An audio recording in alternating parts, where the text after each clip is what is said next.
Namaskaram, dear children. Here we are with a new lesson, our government.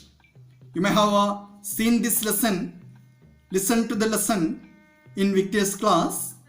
Here we are going to discuss about the major points that are given in our textbook. You please see there in your textbook.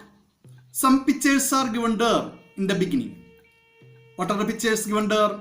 You please see there.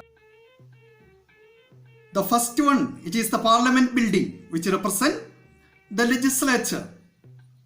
And it is here that the Parliament sessions are held. And the second picture, that is representing the executive. And it is the official residence of President of India.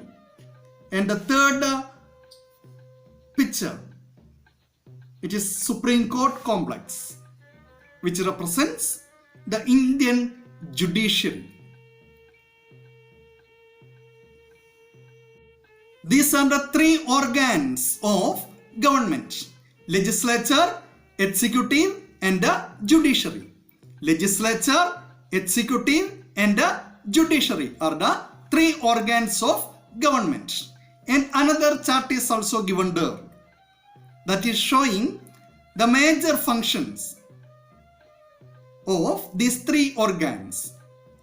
Legislature, that is making law, to make laws, and the executive is to implement law, and the judiciary is to interpret law. Legislature making law, executive implementing law, and the judiciary interpreting law. By analyzing these three organs, we can see who are there in these organs.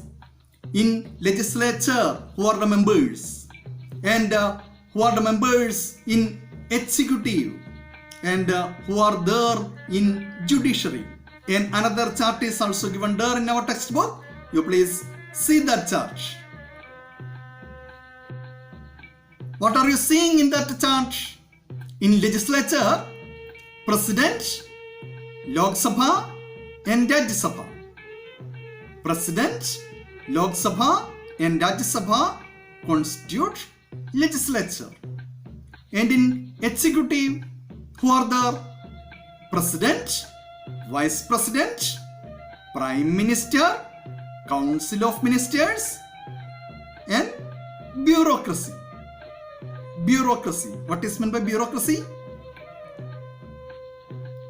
The employees of government. And these are the participants in executive. And next, judiciary. And who are the Supreme Court, High Court, District Court, Sub-Courts, Municipal Courts. The legislature in India is known as Parliament. The Parliament consists of one President, Lok Sabha, and Rajya Sabha. Parliament has two houses, Rajya Sabha and Lok Sabha. Rajya Sabha is known as the upper house, and Lok Sabha is known as the lower house. And Indian Parliament is also known as bicameral Parliament. Why it is called like a bicameral Parliament? It has two houses. Indian Parliament has two houses, Rajya Sabha and the Lok Sabha. An upper house and a lower house is there. That's why Indian Parliament is also known as, it is called as bicameral Parliament. And we can see the features of Lok Sabha and Rajya Sabha in another chart. You please see that.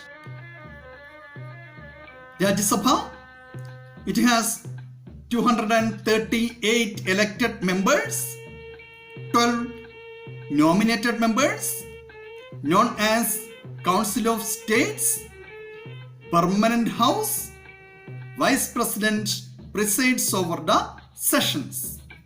In Lok Sabha, 543 directly elected members, 2 nominated members known as House of Representatives, elected for a term of 5 years, presided over by the Speaker. The President of India is not a member of Parliament.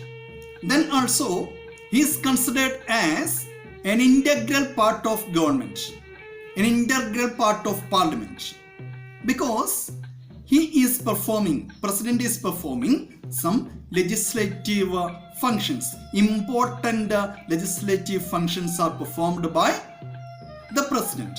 Which are the important legislative functions that are performed by the President of India?